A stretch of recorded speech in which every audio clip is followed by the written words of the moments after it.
Holland CS రావు PoK Pakistan ఆక్రమిత కాశ్మీర్ చర్చల ద్వారా దీనికి పరిష్కారం లభిస్తుందా అని అంటే ఖచ్చితంగా లభించదు అని చెప్పవచ్చు. కారణం ఏంటంటే కొన్ని దశాబ్దాలుగా దీని మీద చర్చలు జరుగుతున్నాయి. మధ్యవర్తిత్వం వహించడానికి ఇరు దేశాలు ఒప్పుకోవట్ల మూడో దేశాన్ని. మరి ఇప్పుడు ట్రంప్ తాను కాశ్మీర్ విషయంలో మధ్యవర్తిత్వం వహిస్తానని చెప్పి చెప్తూ ఉన్నారు. అంటే ఆయన పిఓకేని భారతదేశానికి ఇప్పించగలరా? పిఓకేని భారతదేశంలో కల్పించగలరా? ఆ సాహసం చేయగలరా? ఆ విధమైనటువంటి అభిప్రాయానికి ట్రంప్ వచ్చారా? అందుకే సీజ్ ఫైర్ దానికి భారతదేశం ఒప్పుకుందా అనేటువంటి లేటెస్ట్ చర్చ జరుగుతోంది. దానికి అనుగుణంగానే అమెరికా అధ్యక్షుడు ట్రంప్ ఒక ట్వీట్ చేశారు లేటెస్ట్గా, కాశ్మీర్ విషయంలో మధ్యవర్తిత్వం వహిస్తాను అని చెప్పి. అవసరమైతే కాదు, కాశ్మీర్ విషయంలో మధ్యవర్తిత్వం వహిస్తానని చెప్పి డిసైడ్ చేసి చెప్తున్నారు ఆయన.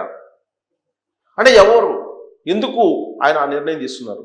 అంటే సీజ్ ఫైర్కి ముందు ఇలాంటి ఒప్పందం జరిగిందా అనే దాని మీద ఒక చర్చ జరుగుతుంది. ప్రధానమంత్రి నరేంద్ర మోడీ గారు మొదటి నుంచి ఒక స్పష్టతను ఇస్తున్నారు భారత సమాజానికి. పిఓకే మనదే, పిఓకే భారతదేశంలో భాగమే అని చెప్పి చాలా క్లియర్గా చెప్తూ ఉన్నారు. కానీ పిఓకే ప్రస్తుతం పాకిస్తాన్ అండర్లో ఉంది. పాకిస్తాన్ ఆక్రమిత కాశ్మీర్ అంటూ ఉన్నారు దాన్ని ఉగ్రవాదుల అడ్డగా ఉపయోగించుకుంటుంది ఆ దేశం. పాకిస్తాన్ ఆర్మీ ఆ దేశంలో ఉన్నటువంటి ఉగ్రవాదులను పెంచి పోషిస్తుంది. అక్కడి నుంచి భారతదేశాన్ని టార్గెట్ చేస్తూ ఉగ్రవాదులను సరఫరా చేస్తుంది భారతదేశానికి పాకిస్తాన్. మరి ఇలాంటి సమయంలో పాకిస్తాన్ ఏదైతే అడ్డాగా చేసుకొని ఉగ్రవాదుల్ని తయారు చేస్తుందో ఆ అడ్డానే కూల్చివేయాలి, ఆ అడ్డాని అసలు లేకుండా చేయాలి ఆ దేశానికి అనేటువంటి ఒపీనియన్ మొదటి నుంచి భారతదేశానికి ఉంది. ఆ దిశగా ఆపరేషన్ సింధూర్ కూడా నడిచింది. ఆపరేషన్ సింధూర్ 2.0 ఏదైతే ఉందో అది బలమైనటువంటి సంకేతాన్ని పాకిస్తాన్కి ఇవ్వగలిగింది. కానీ ఆపరేషన్ సింధూర్ 3.0కి వెళ్ళనీయకుండా భారతదేశాన్ని నిలువరించింది అంతర్జాతీయ సమాజం, ప్రత్యేకించి అమెరికా.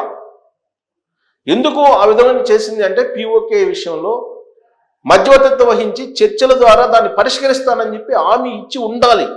లేదంటే నరేంద్ర మోడీ గారు ఒప్పుకునేటువంటి ప్రసక్తే ఉండకపోవచ్చు సీజ్ ఫైర్కి. ఆయన ఒప్పుకున్నారు అని అంటే పిఓకేని భారతదేశానికి హ్యాండ్ ఓవర్ చేస్తానని చెప్పేసి ట్రంప్ హామీ ఇచ్చి ఉండాలి నరేంద్ర మోడీ గారికి. మరి నరేంద్ర మోడీ గారు ఆయన ప్రెస్ మీట్లో ఈ విషయం చెప్పారంటే ఎక్కడా చెప్పలే. ఆయన కేవలం పాకిస్తాన్ మీద పైచేయిగా నిలిచాం, భారతదేశం యొక్క శక్తి సామర్థ్యాలు ఏంటనేది పాకిస్తాన్ దేశానితో పాటు ప్రపంచానికి కూడా తెలియజేశాం. రాబోయేటువంటి రోజుల్లో పాకిస్తాన్ ఒక్క అడుగు ముందుకేసినా కానీ ఉగ్రవాద విషయంలో టోటల్గా యుద్ధం ప్రకటిస్తాం అనేటువంటి ఒక హెచ్చరిక మాత్రం చేశారు.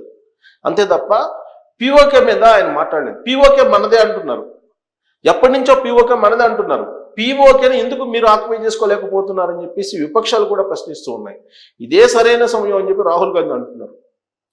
ఇదే సరైన సమయం అని చెప్పేసి అనేక మంది కాంగ్రెస్ పార్టీ లీడర్లు కూడా చెప్తున్నారు. ఇదే సమయం అని చెప్పి ఒమర్ అబ్దుల్లా కాశ్మీర్ ముఖ్యమంత్రి చెప్తున్నారు. ఇంతమంది పిఓకే మనదే, ఇదే సరైన సమయం అని చెప్తూ ఉంటే నరేంద్ర మోడీ గారు సీజ్ ఫైర్కి వెళ్ళారని అంటే ట్రంప్ నుంచి ఆదేశం వచ్చి ఉండాలి. ట్రంప్ నుంచి ఆయనకి ఒక స్ట్రాంగ్ ఏదో ఒక ఒప్పందం ఉండి ఉండాలి. లేదంటే అసలు యుద్ధాన్ని ఆల్ ఆఫ్ సడన్గా ఎందుకు ముగిస్తారు అనేది అనుకుంటున్నారు. ట్రంప్ నరేంద్ర మోడీ గారు ఇద్దరు ఫ్రెండ్స్. ఈ విషయాన్ని ట్రంప్ చెప్తూ ఉంటారు, అలాగే నరేంద్ర మోడీ గారు చెప్తూ ఉంటారు.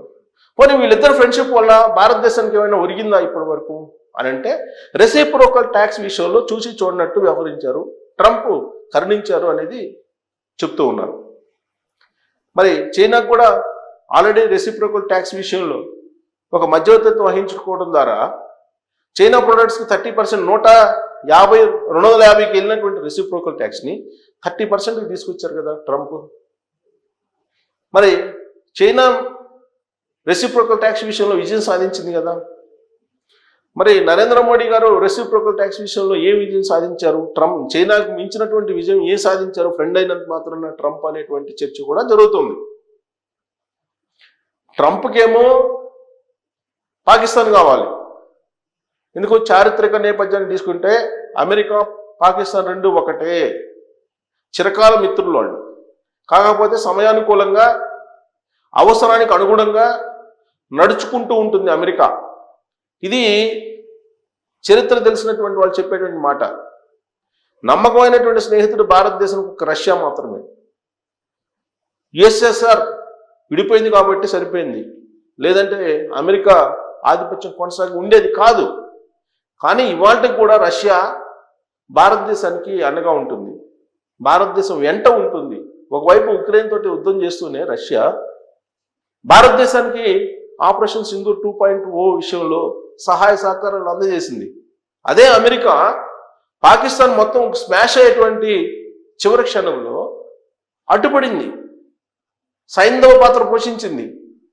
అడ్డుపడి ఇప్పుడు కాశ్మీర్ విషయంలో చర్చలకు సిద్ధమైన తాను మధ్యవర్తిత్వం వహిస్తానని చెప్పి చెప్తూ ఉన్నాడు ట్రంప్. మొదటి నుంచి అసలు మధ్యవర్తి అవసరం లేదు, మాకు మధ్యవర్తి రావడం అని అంటే అది అవమానం అని చెప్పి చెప్తూ ఉన్నారు. కానీ ట్రంప్ నేనున్నాను, నేను పరిశీలిస్తానని చెప్పి చెప్తూ ఉన్నారు. అంటే పీఓకేని యుద్ధం ద్వారా కాకుండా మధ్యవర్తిత్వం ద్వారా రాబట్టుకున్నటువంటి ప్రయత్నం నరేంద్ర మోడీ గారు చేస్తున్నారా అనేటువంటి చర్చకు ఇప్పుడు తావిస్తుంది.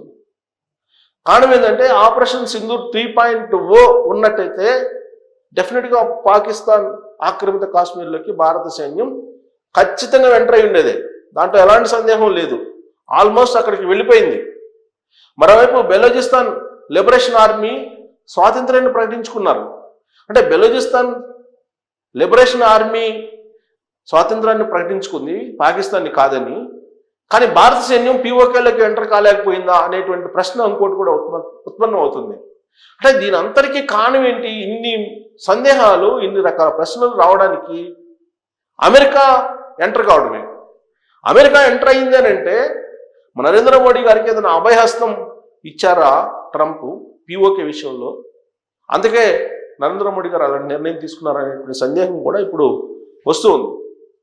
మరి చిరకాల మిత్రుడిగా ఉన్నటువంటి పాకిస్తాన్ని కాదని భారతదేశానికి పీఓకే అప్పగిస్తుందా అమెరికా అంటే అది సాధ్యం కాకపోవచ్చు, సాధ్యమైన పరిస్థితులు లేవు. కానీ పీఓకే మాదే అని చెప్పి రాజ్నాథ్ సింగ్ గారు చెప్తున్నారు. పీఓకే కోసం ఖచ్చితంగా యుద్ధం చేసైనా సాధిస్తామని చెప్తున్నారు కేంద్ర హోంశాఖ మంత్రి అమిత్ షా గారు. ప్రతి ఎన్నికల్లో పీఓకే గురించి ప్రస్తావిస్తూ ఉంటారు. బీజేపీ మేనిఫెస్టోలో ఉంది, బీజేపీ మూల సిద్ధాంతంలో కూడా ఉంది పీఓకేని స్వాధీనం చేసుకోవాలని. మరి ఇంత ఉన్నప్పుడు పీఓకేని స్వాధీనం చేసుకోవడానికి అవకాశం ఉన్నప్పుడు బెలూచిస్తాన్లోనే స్వాతంత్రం ప్రకటించుకుంది బెలూచిస్తాన్ లిబరేషన్ ఆర్మీ. మరి పీఓకేని భారతదేశం ఆర్మీ రాబట్టుకోలేకపోయిందా? భారతదేశం రాబట్టుకోలేకపోయిందా? లేదంటే భారత విదేశాంగ విధానం ఫెయిల్ అయిపోయిందా? లేదంటే అంతర్జాతీయ సమాజం ఒత్తిడికి నరేంద్ర మోడీ గారు లొంగిపోయారా? అందుకే పీఓకే రాలేదా? ఇలాంటి ప్రశ్నలు వేసే వాళ్ళు చాలా మంది ఉన్నారు. కాకపోతే హిడెన్ ఎజెండా ఏదో ఉంది ట్రంప్కి. ఆ హిడెన్ ఎజెండా కారణంగానే ఇప్పుడు పీఓకే మెలికబడిపోయింది. పీఓకే మళ్ళా అందనంత దూరానికి వెళ్ళిపోయింది, అందని ద్రాక్షలాగానే భారతదేశానికి వెళ్ళిపోయింది అనేటువంటి ఒక చర్చ చాలా బలంగా భారతదేశంలో జరుగుతుంది. మరి దానికి సమాధానం నరేంద్ర మోడీ గారు ఏం చెప్తారు? హాట్ లైన్ చర్చలు జరుగుతున్నాయి. ఈ హాట్ లైన్ చర్చలు అయిపోయిన తర్వాత ట్రంప్ లంగంలో దిగి మధ్యవర్తిత్వం వహిస్తాను అని చెప్పి చెప్తున్నారు. కాబట్టి కాశ్మీర్ విషయంలో మధ్యవర్తిత్వానికి ఒప్పుకుంటున్నారంటే లేదు, ఒప్పుకోవట్లేదని చెప్పి ఖరాఖండిగా నరేంద్ర మోడీ గారు చెప్తున్నారు. ఫస్ట్ చర్చలు ఏంటి? ఉగ్రవాదులను పట్టించాలి, 2 పీఓకేని అప్పచెప్పాలి. ఈ రెండే, వీటి మీద చర్చకి రెడీ అంటున్నారు ట్రంప్. నరేంద్ర మోడీ గారు ట్రంప్ ఏంటి ఆ మాట అనగానే నేను మధ్యవర్తిత్వం చేస్తానని చెప్పి అంటున్నారు. సో మధ్యవర్తిత్వం ద్వారా పాకిస్తాన్ని రాబట్టుకునేటువంటి ప్రయత్నం నరేంద్ర మోడీ గారు వ్యూహాత్మకంగా చేస్తున్నారా, లేదు పీఓకే ఎలా వస్తుందని చెప్పి ఆయన భావిస్తున్నారు అనే దాని మీద మీరు ట్రోల్ చేయొచ్చు. Thank you.